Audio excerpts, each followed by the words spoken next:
Kumaraya. I hear you been asking about me, where I've been and where I sleep. It's hard to find me if you really want to. Turns past that takes a cool sign. Same bobcat, same moon boots, trying to outrun the thought of you. But in this town the truth don't stop. You can't live in a town this small.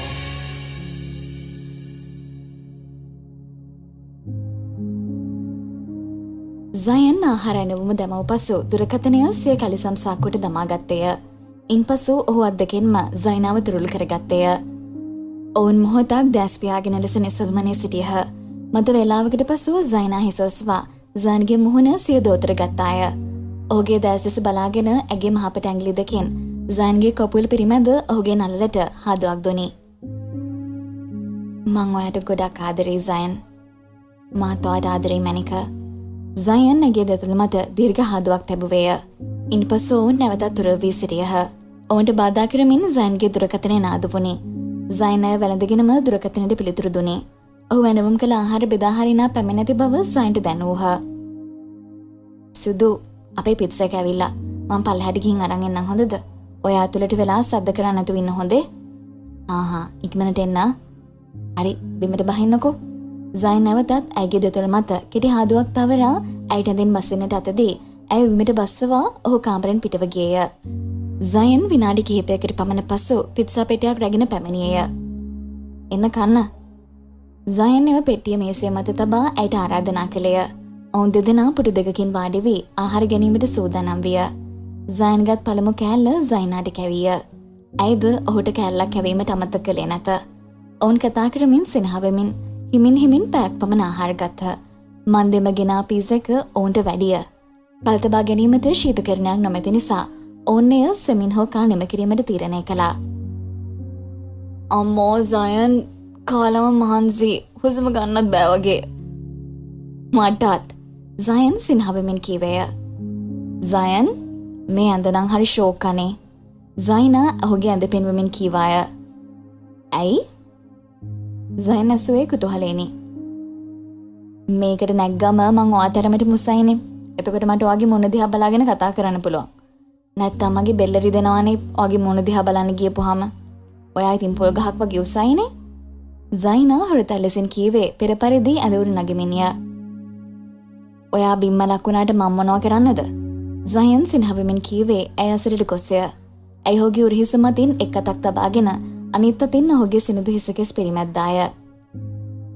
සයන් ඇගේ ඉනවට අත් දෙක දමාගෙන ඇයට හිස පිරිමදින්නට දී දැස් පියාගෙන සිටි. කවුරුනන් මගේ කොණ්ඩේ අල්ලනකොට නම් මට නිදිමත හදනවා. සයන් කීවේ දැස් පියාගෙන මෙයා. තව කවුද වගේ කොණ්ඩේ ඇල්ලුවේ ආ? සයන්ගේ ස්වරයේ තිබුණේ මද කෝපයකි. සයන් දැස් විවෘත කරද්දී ඇය සිටියේ රවාගෙනය. අපෝ රවන්න තරම් දෙයක් නෑ. මමයි නංගිලයි තමයි තින්. වෙන කවුරුත් නෑ. පවුලේ අය හැර වෙන කාටවත් කියලා ඔලුව අතකාගෙන තිබ්බොත් එහෙම මරනවා. සයිනා ඔහුගේ උරහිසට පහරක් ගස්සමින් නෝකාඩුවෙන් කීවාය. හරි එහෙම වෙන්නේ නෑ. බය වෙන්න එපා. සයන් සිනහ වෙමින් ඇගේ කකුලට හාදුවක් දුන්නේය. සයන් මාව ලුණු ගෙනියන්නකෝ. ඇයි කොමල් ලෙස කීවාය. මොකක්? සයන් හඬනගා සිනහසෙමින් ඇසිය. ඒකවත් දන්නේ නැද්දානේ අර පිටේ තියාගෙන යන්නේ. ඒක මම දන්නවා. පොඩි කාලේ අපි නංගිලගෙනුත් මලවදේ ලුණු ගෙනියන්න කියලා. එක්කෙනෙක් මදුවේට දෙන්නෙක්නේ. මාරුවෙන් මාරුවට දෙන්නව අරන් යනවා ඉතින්. ඔහු සිනහසෙමින් කීවේ ඔහුගේ මතකය ශනිකව ළමා කාලයට යද්දී. ඔයානම් සයිනා ඔයාව ගර්ල්ෆ්‍රෙන්ඩ් කරගත්තට වඩා හොඳයි ඔයාව දරුකමට හදාගත්තා නම්. මාව දරුකමට හදාගන්න එපා. මට දරුවෙක් හදලා දෙන්න. සයිනා එසේ කියමින් දෝතින් මුහුණ වසා ගත්තාය. ඔව් දැන් එච්චරයි අඩු. පිස්සු කෙවන්න නැතුව එනවා එක්සෑම් එකට හෙට පාඩම් කරන්න. අනේ මොකක්දානේ එන්නයිත් පාඩම් කරන්න. අනේ ලුණු ගෙනියන්නකෝ. අයියෝ පුදුම වදයක් දෙන්න මේ කෙල්ලනම්. සයන් අත නල්ලේ ගසා ගනිමින් කීවේය. අනේ සුදු මැනික. සයිනා ඕනවට වඩා ආදරණීය ලෙස කීවාය. ඇති බට පුරුද්දකට තියාගන්න පා. අලිබබෙක් උස්සන් ගිහිල්ලා මට කොන්දේ අමාරුව හැද ඊට පස්සේ. සයන් අදසල හිටගෙන පිටුපස හැරුණි. ඇය අද මත නැග සිටියාය. ඇය ඔහුගේ ගෙලවට අත් දෙක දමමින් ඇගේ කකුල් ඔහුගේ උදරේ වටා පටලවා ගත්තාය. යමු! ඇය සතුටින් කෑ ගැසිය. ගහන්න පොමැටිය කෑ ගැහුවොත් බිමට අතාරිනවා. අපෝ හරි නපුරා. සයන් ඇයවත් උස්සාගෙන කාමරේ පුරා වට කිහිපයක් ඒ මෙයාට ඇවිද්දෙව්වේය. ඉන්පසු නැවතත් ඇඳ අසලට ගියේ ඇයට ඇඳ මතට පහසුවෙන් බැසීමට හැකිවෙන ලෙසයි. දැන් බහින්න. thank you සයන්. ඇය ඇඳ මතින් කකුල් දෙක තබා සයන්ගේ කොපලට හාදුවක් දී ඔහුගේ ගෙලවට දමා තිබූ ඇගේ දෑත්තේ නිවත් කරගෙන ඇඳින් බිමට පැන්නේය. සයන් නැවතත් නල්ලෙහි අත ගසා ගත්තේය. අයියෝ බබෙක් වගේ. ඔයා ප්ලේග්‍රවුන්ඩ් එකකට ආවා කියලාද හිතන් ඉන්නේ ආ? සයන්ගේ පැනයට සයිනාගෙන් ලැබුණේ කපට සිනහාවක් පමණි. දැන් 10ටත් ළඟයි. යන්න ලෑස්ති වෙන්නකෝ. සයිනා දෙස බලා සයන් කීවේය. කොහෙද? ඇය ඇසුවේ කුතුහලෙනි. ඔයාගේ හොස්ටල් එකට? මට බෑ. මං අද මෙහි ඉන්නවරට. පිස්සුද? ඔයාව රැ තියාගන්න බෑ මෙහෙ. ඇයි අනේ බැරි? ඇය ඇසුවේ දඟකාර ලෙසය. ඇයි කියලා අහන්නේ? බෑ. ඔයාට මෙහි ඉන්න බෑ කොහොමවත්ම. යන්න ලෑස්ති වෙන්න. සයන් කීවේ ස්ථිර ලෙසයි. අනේ සයන් මට බෑ ප්ලීස්. මුරණ්ඩු වෙන්න එපා සයිනා. අනේ ප්ලීස්. බෑ කිව්වනේ. ඔවුන් දිගින් දිගටම වාද කරගත්හ. අවසානයේ සයිනා පරාජය බාරගත්තාය. හරි මං යන්නම් එහෙනම්. හොස්ටල් එකේ වෙන කවුරුවත් නෑ. මං විතරයි ඉන්නේ. අර සිකියුරිටි මිනිස්සයා මං තනියෙන් ඉදිමට මොනවා හරි කළොත් ඔයාට කමක් නෑනේ නේ. සයිනා දුකෙන් මෙන් බිම් බලාගෙන ඇගේ පොත් බෑගයට දමා ගනිමින් කීවාය. සයන්ගේ හිත උණුයේ ෂණිකවයි. එමෙන්ම හොඩගේ ආරක්ෂා පිළිබඳව බය සිතුනි. පොත් අඩු කරමින් සිටි අයව ඇය නොසිතූ මොහොතක ඔහු වැළඳගත්තේය. මෙහෙ ඉන්න. ඇගේ නල්ලට හාදුවක් තබමින් ඔහු පැවසිය. ඔවුන් ලෙස තුරුළු වී මොහොතක් සිටියහ. ඉන්නව නම් රෑ වෙනකන් පාඩම් කරමු. කෝලම් කරන්න නම් ලෑස්ති වෙන්න එපා හොඳද? හරි මම වොෂ් එකක් දාගෙන එන්න දෙන්න. දාගෙන එන්නකෝ.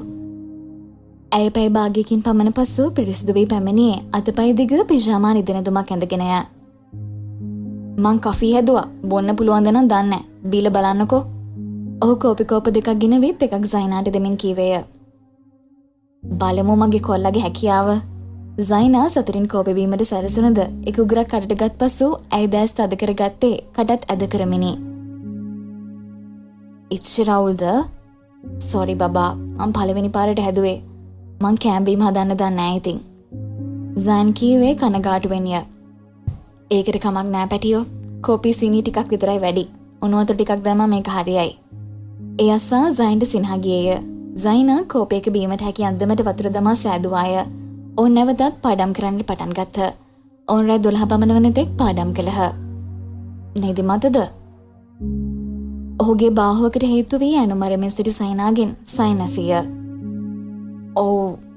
සයිනා කීවේ නිදිමතය. එහෙනම් නිදාගමු. ඔයා මගේ ඇඳේ නිදාගන්න. මම ලියම්ගේ ඇඳේ නිදාගන්නම්. සයන් සහැල්ලු ලෙස කීවේය. මේ ඇඳේ ඔයාට අදිට තියෙන්නේ? ඔයා මොකටද ලියම්ගේ ඇඳේ නිදාගන්නේ? සයිනා අදින් සයන්ගේ ඇඳ පෙන්වමින් කීවාය. පිස්සුද ඔයාට? එක ඇඳේ නිදාගන්න බෑ. සයන් කීවේය. ඇයි? ඔයාට අවශ්‍ය නැද්ද? සයන් ඇස්වේ හොට ඇසක් ගසමිනි. මාව නෙවෙයි. ඔයාව තමයි මට ෂුවර් නැත්තේ. සයන් කීවේ සිනහ වෙමිනි. අනේ මේ මං ඔයාව ගිලින් නෑ. එන්නකෝ. VCස දැනගත්තොත් මං ඔයත් එක්ක කැඳේ නිදාගත්ත කියලා මාව මරලා දායි. ඩැඩි දැනගන්න නෑනේ. ඇත්තටම ඔයාට බය නැද්ද සයිනා? මාත් එක්ක මෙහෙම රෑයක රූම් එකක ඉන්න? නෑ. ඇයි සිනහසෙමින් කීවේ සහැල්ලුවෙන්ය. ඇයි ඒ? මට ඔයාව විශ්වාසයි. ඇයි කීවේ සයන්ගේ දැසස බලාගෙනය. සයන් පහසුවෙන්ම සයිනාගේ මායම් වලට අහුවේ. අවසානයේගේ පෙරැත්ත මත ඔහු ඇය හා එක එහානෙහි සැතවීමට එකඟ විය. හරි මං එන්නම්. හැබැයි මට මුකුත් කරදරයක් නම් කරන්න එපා හොඳේ. සයින් කීවේ විහිළුවටය. අප්පෝ එයා බබා. සයිනා කීවේ රවමිනිය. සයිනා ඔහුගේ බාහුවක් මත හිස තබාගෙන ඇගේ අතක් ඔහුගේ පපුව හරහා දමා ඔහුව තදින් වැළඳගෙන දෙදෙනා කකුල් පටලවාගෙන සිටියහ. සයන් ඔයා බය වෙලා දින්නේ? ඇයි එහෙම අහන්නේ? ඔයාගේ පපුව වේගයෙන් ගැහෙනවා. සයිනා ඔහුගේ පපුවට අත්වමින් කීවාය. ඔව් බයෙන් තමයි ඉන්නේ. ඔයා නම් හරි හිතුවක්කාර කෙල්ලෙක් සයිනා. වීසිසෝ ආව ඕනවට වඩා හොරතල් කරලාද කොහෙද හදලා තියෙන්නේ? එහෙම නෑ සයන්. අපේ ඩැඩි හරිම ස්ට්‍රික්ට්. ඔයාලටත් වඩා යාමට සැරයි. එයා මාව එහෙම හොරතල් කළේ නෑ. මට ඔයා විතරයි ඉන්නේ හොරතල් වෙන්න. මං ඔයාගේ ළඟදී තමයි මෙහෙම රිලැක්ස් එකේ ඉන්නේ. මට ඔයා ළඟ ඉන්න කිසිම බයක්, අමුත්තක්, ලැජ්ජාවක් දැනෙන්නේ නෑ. මට ඔයාව හරිම කම්ෆර්ටබල්. ඒ වගේම ගොඩක් දැනෙනවා. මං ඔයාට ගොඩක් ආදරෙයි. ඒක අතකින් සයන්ගේ කම්බලක් අල්ලාගෙන ඔහුගේ දැසස බලාගෙන කීවාය. මාත් ඔයාට ආදරෙයි මැනික. සයන් ඇයගේ දෙතොල් සොරා ගත්තේ ඇයව තව තවත් තුරුළු කරගනිමිනි. ඔවුන් බොහෝ වේලාවක් එලෙසම සිටියහ. කිසිවෙකුටත් නිදිමත නැත. බොහෝ වේලාවකට පසු ඇය ඔහුගේ දෙතුලතින් මිදුණි. සයන් මාව ඔයාගේ කරගන්නකෝ. ඔයාමගේ තමයි නිතින්. එහෙම නෙවෙයි. එහෙනම් අපි මෙච්චර ලං වෙලා ඉන්න එකේ මාව ඔයාගෙම කරගන්නකෝ. ඒ කොහමද? ඔයා මෝඩයි දනේ කියන එක තේරෙන්නේ නැද්ද? ඇයි නෝකාඩුවෙන් මෙන් කීවේ ඔහුගේ පපුවට තට්ටුවක් දමමිනි. මට තේරෙනවා. ඒත් මන් තේරෙන්නේ නැහැ වගේ ඉන්නවා. ඇයි ඒ? ඔයා දන්නවද ඔයා මොනවද ඔය කියවන්නේ කියලා? මෙච්චර ඉක්මනට ඉච්චර දුරක් යන්න බෑ. මට ආදරේ නැද්ද? ආදරේ. ආදරේ නිසා තමයි බෑ කියන්නේ. අනිද්දාට එක්සෑම් නේද? පිස්සු වැඩ කළා රිපීට් වෙන්න හදන්න එපා. ඔයා ඩොක්ටර් කෙනෙක් වෙනකන් මං ඔයා මැරි කරන්නවත් නෑ. මාව මැරි කරන්න නැද්ද? ඇයසුවේ දැස්වල කඳුළු පුරවාගෙනය. කරනවා මැනික. අඬන්න එපා. මං ඔයාට ආදරේ. ඔයාගේ ඩැඩීගේ හීනේ ඔයා ඩොක්ටර් කෙනෙක් වෙන එක. ඔයාගේ තියෙන එක. දැන් ඒක මගේ තියෙනයක්. ඔයා ඒක හැබෑ කරගන්න ඕනේ. ඔයාට ආදරේ කරන අය වෙනුවෙන්. තේරුණාද? ඒ ගමනට අපේ ආදරේ බාධාවක් කරගන්න එපා. ඔයාට තාම 20යි. අපිට මැරි කරන්න තව ඕන තරම් කල් තියෙනවා. ඔයාගේ ඩැඩී කවදා හරි අපේ ෆෑකට අවසර දුන්න දවසට අපිට පුළුවන් මීට වඩා ලං වෙන්න. එතකන් ඉවසන්න. මට ආදරේ නම් හොඳ ළමෙක් වගේ ඉන්න. ඔයාට තේරෙනව නේද මැනික මම මේ කියන දේ? මං හැමදාමත් ඔයත් එක්ක ඉන්නවා. ඔහු ඇගේ නල්ලත මත හදුවක් තවමින් කීවේ බැරෑරුම් ලෙසයි. එහෙත් ආදරණීයවයි. ඇගේ බොළඳ සිත නොරිදෙනසේය. මට තේරෙනවා සයන්. මං එහෙම කරන්නම්. දැන් නිදාගමු. ගොඩක් රෑ වෙලානේ. තව ටිකකින් එළිය වෙයි. හා good night සයන්. good night මැනික. ඔවුන් නැවතත් හාදුවැස්සක තෙමමින් නින්දට ගියහ. සයිනාට නින්ද ගිය පසු සයිනාගේ නින්දට බාධාවක් නොවන පරිදි ඇඳෙන් බැස ඇයට හොඳින් රෙද්දක් පෙරවිය. ඉන්පසු ඔහු ලියම්ගේ ඇඳට ගොස් නිදාගත්තේය. සයිනා අවදි වීමට පෙර සයින් අවදි වී ලියම්ගේ ඇඳ සෑදුවේ ඔහුෙහි නිදාගත් බවක් සයිනාට නොතේරෙන්නටය. මන්ද ඔහුට සයිනා හා එක යහනේ සැතවීමට හෝ එසේ නොසිරි බව දැනගත් විට සයිනාගේ සිත රිදෙන බැවින් ඇගේ සිත රිදවීමට ඇති අකමැත්ත නිසා ඔහු ඇයට පෙර අවදි විය. ඇඳ අස්කර ඔහු නාපිරිසුදු වී නැවත කාමරයට පැමිණියේය. සයිනා අවදි වී දැස් විවෘත කිරීමටත් ප්‍රථමව සයන්ගේ නම් මෙමිනුවාය. ඔහු ඇඳෙහි අයසරින් වාඩි වී දැස් පියාගෙන සිටින සයිනාට මුහුණ දෙබුණි. good morning මැනිකා. සයන්ගේ ආදරණීය සුවපැතුමත් සමග ඇය දැස් විවර කළාය. දැස් විවර කළ සනින් ඇයගේ මුහුණ සතුට සිනහවකින් පිරුණි. good morning වගේ පැටියෝ. ඇය සයන්ගේ ගෙලවට ඇගේ දෑත් දමා කීවාය. මොකද මගේ කෙල්ල උදේම සතුටින්? සයන් ඇසුවේ සයිනාගේ මුහුණට ලං වී ඇගේ නාසයේ තමාගේ නාසය පිරිමදමින්ය. හැමදාම උදේට ඔයාගේ මූණ දිහා බලාගෙන හැරෙන්න තියෙනවා නම් සයන්. ඇයි කිව්වේ ඔහුගේ දැසස බලාගෙන යා. අපිට හැමදාම අපි දිහාම බලාගෙන හැරෙන්න පුළුවන් වෙයි. තව අවුරුදු කිහිපයකට පස්සේ. එතකන් ඉවසලා ඉන්නකෝ. දැන් නැගිටින්න. සයන් ඇයව ඔහුගේ දෝතටගෙන කාමරේ තිබූ මේස ඇසලට රැගෙන ගියේය. ඊයේ රෑ මොකද උනේ සයන්? මොනවා වෙන්නද? නිදාගත්තා. සයන් ඇයව දෝතින් අසවාගෙන ඉද්දී මේසේ මත තිබූ සයන්ගේ දුරකථනය නාද විය. ඇමතුම ඔහුගේ මවගෙනි. දුරකථනයේ ශබ්දයට දෙදෙනා මේ දෙස බැලූහ. ඔහු ඇයව මේසේ මතින් තබා දුරකථනය අතර ගත්තේය. මමා කතා කරන්නේ. සද්ද කරන්නේ නැතුව ඉන්න. සයිනා ඔළුව වන ඔහුට එකග විය. සයන් දුරකථනය කනේ තබා ගත්තේය. Good morning මම්මා. Good morning පැටියෝ. නිදාගෙනද හිටියේ? නෑ හැරලා හිටියේ මම්මා. එහෙනම් මෙච්චර වෙලා ගියේ මොකද ආන්සර් කරන්න? මම වොෂ්රූම් එකේ හිටියේ. ඔහු එසේ කියද්දීම සයිනාට සිනහ ගියාය. ඇගේ හඬ මවට ඇසෙන්නට කලින් සයින් ඔහුගේ අනිත් අතින් සයිනාගේ මුව වැසුවේය.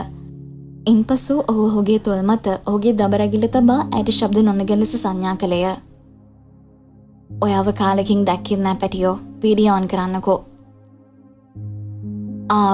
හා මමා. සයින්ට එක්වරම තිගැස්මක් ඇති විය. එහෙත් ඔහු සාමාන්‍ය පරිදි කතා කිරීමට උත්සාහ කළේය. දුරකථනයේ දර්ශනය ක්‍රියාත්මක කිරීමට කලින් ඔහු නැවතත් සයිනාට ශබ්ද නොනගන ලෙස ගිකලේය. ඉන්පසු ඔහුට තිරේසිය මවව දිස්වුණි. මොකද සයන් මෙච්චර වෙලා ගියේ වීඩියෝ ඔන් කරන්න? මං මේ ටී-ෂර්ට් එකක් දාගත්ත මමා. ඔහු කීවේ සිය රවුල පිරිමදි මිනිය. සයිනා අතින් කට වසාගෙන සිනහසෙයි. ඇයි මං ඉස්සරහා ටී-ෂර්ට් එකක් නැතුව ඉන්න ලැජ්ජද? මවැස්සුවේ සිනහසෙමිනි. එහෙම නෑ. ඔහු කීවේද සිනහසෙමිනි. සයන් ඔයා මොකක් හරි හොර වැඩක් කරලා දින්නේ? මවැස්සුවාය. සයන්ගේ හදවත වේගෙන් ගැහෙන්නට විය. ඔහු කලබලුණු බව මමට නොපෙනෙන්නට ඔහු බොරුවට සිනහසුනේ. ඇයි මමා එහෙම අහන්නේ? මට මොකක්ද කරන්න තියෙන හොර වැඩේ? මං ඔයාගේ මමා පැටියෝ. ඔයාගේ හුස්මක් වෙනස් වුණාත් මට ඒක තේරෙනවා. සයන් දැස් විමට යොමා සවන් දීගෙන සිටියේය. මව කියූ දෙයසේ සයිනාද පුදුම විය. නමුත් ඇයි ශබ්ද නැගුවේ නැත. ඊයේ රෑ බිව්වද යාළුවොත් එක්ක? මවැසිය. නෑ මමා. ලියමුයි මාකුයි නෑ. ගෙදර ගිහිල්ලා පාඩම් කරන්න. ඔයා පාඩම් කරලා ඉවරද පැටියෝ? ඔයාගේ ෆයික ස්ටඩීස් වලට බාධා කරගන්නේ නෑ නේද? නෑ මමා. මව කී දෙයසේ සයිනාට තමන් පිළිබඳව වරදකාරී හැඟීමක් ඇති විය. මන්ද ඇයි පැමිණ සයන්ගේ පාඩම් කිරීමට බාධාවක් වුණ බව ඇයි දනී. ඔවුන් දෙදෙනාම හොඳින් පාඩම් නොකළ බව දැයි දනී. එසේම සයන්ගේ කුඩා වෙනසක් පවා ඔහුගේ මවට හොඳින් වැටහෙන විදිහ දැක ඇයි පුදුම විය. එමෙන්ම මව හා සයන් අතර ඇත්තේ ගැඹුරු බැඳීමක් බව වැටහුණු ඇයට කිසි දිනක මව සෙනෙහස නොලද සයිනා සංවේදී විය. ඇගේ දැසට ඉනු කඳුළු ඇයන් පිසදා ගත්තාය. සයන් ඇය කඳුළු පිසදමනු දැක හිස උඩට එක්වරක් වනා හිසි නැසුවේ. ඇය අඩන්නේ මන්ද කියාය. ඔහුගේ චලනයන් දෙස මව හොඳ අවධානයෙන් බලා සිටියාය. ඔතන කවුද ඉන්නේ සයන්? කවුරුත් නෑ. සයන් තිගැස්සී කීවේය. කවද ඉඳලාද මට බොරු කියන්නේ සයන්? එහෙම දෙයක් නෑ මමා. ඔහු මව සමගින් කතා කරමින්ම මවට නොපෙනෙන්නද සයිනාසරට ලං විය. මේසේ මත වාඩි වී සිටි සයිනාගේ කොපුලක් අල්ලා ඒ මහපට ඇඟිල්ලෙන් පිරිමැද්දේය. ඔහුගේ දැස් වරින් වර දුරකථන තිරයෙන් මෙදේ වෙනතක යන දෙස මවට වැටහුණි. මට හිතා ගන්න පුළුවන් සයන් ඔයාගේ අවධානය කොහෙද තියෙන්නේ කියලා. එහෙම දෙයක් නෑ මමා. සයන් කීවේ බිම් බලාගෙනයි. මං අල්ල ගන්නම්කෝ ගෙදර ආවම. ලබන සතියේ ගෙදර එන්න ඕනේ හරිද? එක්සෑම් ඉවරයි නේද? ඔව් ඉවරයි. මං එන්නම් මමා. කාලා දින්නේ පුතා? තාම නෑ. මං බ්‍රෙක්ෆාස්ට් ගන්න යන්න හදන්නේ මේ. හරි පුතා. ඒක නෙවෙයි. ඇයි මට ඊරා කෝල් කළේ නැත්තේ සයන්? මං කෝල් කළා ඔයාගේ ෆෝන් එකත් ඕෆ්. සයන්ගේ හදවත නැවතත් වේගෙන් ගැහෙන්නට ගත්තේය. මට නින්ද ගියා මමා. ෆෝන් එක ඕෆ් වෙලා තිබ්බේ. සෝරි. හරි හරි එහෙනම් ගිහලා කාලේ එන්නකෝ රැට කෝල් එකක් ගන්න මං ඔයා කියපුවා විශ්වාස කළා කියලා නම් හිතන්න එපා සයන් අනේ මමා හරි හරි දැන් ඔයා යන්නකෝ අනේ ඔයා මාත් එක්ක තරහ වෙලාද මම ඔයා තරහ වුණොත් මම මේ දැම්ම ගෙදර එනවා සයන් කුඩා දරුවෙකු මෙන් නෝකාඩුවෙන් කීවේ මව සමග හුරතල් වෙමිනි මං තරහ නෑ මැනික ඔයා මොනවා කළත් මං ඔයාට ආදරෙයි දැන් යන්න ගිහින් කන්න බඩගිනින්න නැතුව හොඳට පාඩම් කරන්න මං තියන්නම් හරි මමා love you too පරිස්සමෙන් ඉන්න ඔහු දුරකථන තිරයට හාදුවක් දුනි ඉන්පසු ඇමතුම නිමා විය සයිනා මේසෙන් බිමට බැස සයන්ගේ පපුවට තුරුළු විය සයන්ද ඇව තුරුළු කරගත්තේය I'm sorry සයන් ඒ මොකටද මන් නිසායි ඔයාට මමාට බොරු කියන්න ඕනේ මන් දන්නවා ඔයා මමාට බොරු කියන්නේ නැහැ කියලා අනේ I'm so sorry සයන් ඇයි හිසොස්සවා හුදස බලාගෙන කීවාය ඔයා වරි වෙන්න එපා මං ගෙදර ගියාම මමාට එක්ස්ප්ලেইন කරන්න දැන් යන්න ලෑස්ති වෙන්න ගෙවල් වල ගියාය අද උදේ ඉඳලා ආයෙත් හොස්ටල් එකට එන්න පටන් ගනි කවුරු හරි එන්න කලින් යන්න මුරණ්ඩු වෙන්න හදන්න එපා හරි සයන් මං යන්නම් ඇයි කීවේ කනගාටු වෙනිය ඇයි ඔයා අඬුවේ සයිනා ඔයාගේ මමාගේ ආදරය දැකලා මගේ මමෙක් හිටියනම් මට එහෙම ආදරය කරයි කියලා හිතලා දුක හිතුණා දුක් වෙන්න එපා මගේ මමා ඔයාට ආදරය කරයි ඔයාගේ මමයි වගේම යන්නකෝ දැන් ගිහින් වශ එකක් දාගෙන ඉන්න පැයකට පමණ පසු ඇය පිරිසුදු වී පැමිණියේ නව ඇඳුමක් දාගෙනය ඇයනතුරු සයන් පොතක් බලමින් සිටියේය ඇය පිටුපසින් පැමිණ සයන්ගේ බඳවට අත් දෙක දමා ඔහුගේ කොපලට හාදුවක් දුන්නාය ආවද මගේ රෝස මල හරිම සුවඳයි මෙහෙට එන්නකෝ ඔහු ඇයව ඔහුගේ කකුලේ හිඳුවාගෙන ඇගේ මුහුණට සහ ගෙලට හාදු වැස්සක් ලබා දුනේ අවසානයේගේ දොතල්ද ග්‍රහණයට ගත්තේය යන් මං ඔයා වැරලවන්නම් මොහොතකට පසු ඔහු කීවේය ඕ නෑ සයන් මං තනියම යන්නම් අපි දෙන්න එකට හොස්ටල් එකෙන් එළියට යනවා කවුරු හරි දැක්කොත් ප්‍රශ්නයක් වෙයි ඔයා ඉන්න මං යන්නම් ඔයාට ෂුවර්ද තනියම යන්න පුළුවන් කියලා ඔව් මට පුළුවන් ඇයගේ බෑගය කරට දමා ගනිමින් කීවාය ගිහින් කෝල් එකක් දෙන්න පරිස්සමෙන් යන්න හොඳද ආදරෙයි ඇය නැවතත් ඇගේ දොතුලට කෙටි හාදුවක් දෙමින් කීවේය ගොඩක් ආදරේ පැටියෝ මං යන්නම් බයි බයි සයන් ඇයට යාමට දුර විවෘත කර දුනි ඇය ඔහුට අතවනා පිට වුණේ ඇය කාමරෙන් එළියට පැමිණ පඩිපෙළේ පඩි කිහිපයක් බැස්ස පසු යමෙක් පිටුපසින් පැමිණ ඇගේ අතින් අල්ලා ගත්තේය එයන් කිසිවෙකුත් නොවේ සයන්ය යන්න එපා සයන් එකවරම එසේ කියමින් ඇය වැළඳ ගත්තේය ඉන්නකන් එලව ගන්න හදලා දැන් මොකද යන්න එපා කියන්නේ ඔයා කාමරෙන් එළියට ගියපු තත්පරේ ඉඳලා මට පාළුයි ඔහු කීවේ ඇගේ මුහුණ අතොරක් නැතුව සිප ගනිමිනි මොකද ආදරේ වැඩි වුණාද සයන් ඇසුවේ සිනහසමිනි සයන් සිටින්නේ මුහුණ දෙක කරගෙනය ඇයි මේ සයන් සයන්ගේ වේදනාබර මුහුණ දෙස බලා ඇය ඔහුගේ මුහුණ දෝත්‍රගෙන ඇසුවාය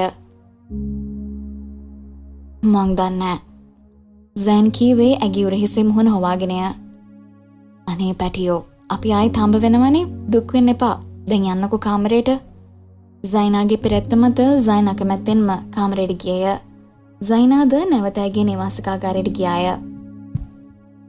එදින සවස සයන් පාඩම් කරමින් සිටියදී ලියම් නිවසෙහි සිට පැමිණියේය ලියම් පැමිණ ඔහුගේ ඇඳෙන් මොහොතක් වාඩි වී සිට සයන් ඇමතුවේ මද කෝපයකින්ය සයන් මොකද බං කෑ ගහන්නේ මෙහෙට කවුද ආවේ මෙහෙට කවුරු වෙන්නද බං ඔබගේ රපුන්සල් DNA තියලා තමයි ගිහින් තියෙන්නේ සයන්ගේ ගැලවී තිබූ දිග කෙස් ගසක් ගෙනවිත් සයන්ට පෙන්වමින් ලියම් කීවේය සයන්ට කියා ගන්න දෙයක් නැති වුණේ මේ ඕක මගේ ඇඳුමේ තියලා වැටෙන්නේ නැති මේ සයන් මං ඔබගේ තාත්තා නෙවෙයි බොරු කියන්න මොකක්ද මේ කාමරේ නඩපු නාඩගම කියපන් මට හරි හරි කියන්නම් සයන් බිම් බලාගෙන කීවේය ඊයේ රෑ සයන් මෙහි හිටියේ මොකක් ලියම් පුදුම වී ශබ්ද නගාසිය උඹට පිස්සු දෙයක් ඔය කිව්ව මේකට ගෙන්න ගන්න? උඹට මොලයක් නැද්ද? දැනටමත් කී දෙනෙක් දැකලා දන්නේ මං අහන්නේ නැහැ උඹලා මේක අස්සේ මොනවද කළේ කියලා රැලි වෙනකන්. උඹලා මොන මගුල කරගත්තත් මට වැඩකුත් නැහැ. කාට හරි යහුනොත් එහෙම උඹ කරන වැඩවලින් කැත වෙන්නේ උඹේ නම විතරක් නෙවෙයි. ආකින් අපි දෙන්නගේ නම් දෙකත් කැත වෙනවා. මේක අස්සට මරන් ආවේ උඹට ඒකී වරම් වෙන කොහේ හරි රූම් එකකට යන්න තිබ්බනේ. ලියම් කේන්තියෙන් කියවගෙන ගියේය. සයන් ලියම්ගේ අවසන් වැකියට හිස අත ගස්සා ගත්තේය. ලියම්ට බාධා කරමින් සයන් කතා කළේය. අයියෝ බං ඔබ හිතන විදිහ දෙයක් මෙතන සිද්ධ වුණේ නෑ බං. නෑ අනේ ඔබ බබා ඔබ රහත් වෙලාද? අනේ මේ සයන් මට කතා කරන්න දීපන්කෝ ලියම් ප්ලීස්. හරි කියපන්කෝ. ලියම් වේගෙන් හුස්ම ගනිමින් කෝපෙන් කීවේය. සයන් සිදු වූ සියල්ල කිසිවක් නොසගවා ඇති සැටියෙන්ම ලියන්ට කීවේය. නමුත් ඒ සයනාගේ ගෞරවයට හානියක් නොවන පරිදි. ඔබ මට ඕක පිළිගන්න කියලාද දැන් කියන්නේ? ලියම් ඇසුවේ තවමත් කෝපයෙන්ය. මට ඔබ පිළිගත්තත් එකයි නැතත් එකයි. බොරුවට කියවන්න නැතුව හිටපන් ලියම්. ඒ වීසීසගේ දුව කියලා මට මතකයි. ඔවුන් වාද කරමින් සිටියදී කිසිවෙක් කාමරයේ දොර විවෘත කළේය.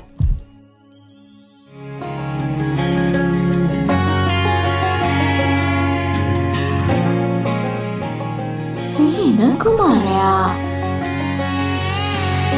I hear you been asking about me, where I've been and where I sleep. It's hard to find me if you really want to. Turns past that takes a cool sign. Same bobcat, same old boots, trying to outrun the thought of you.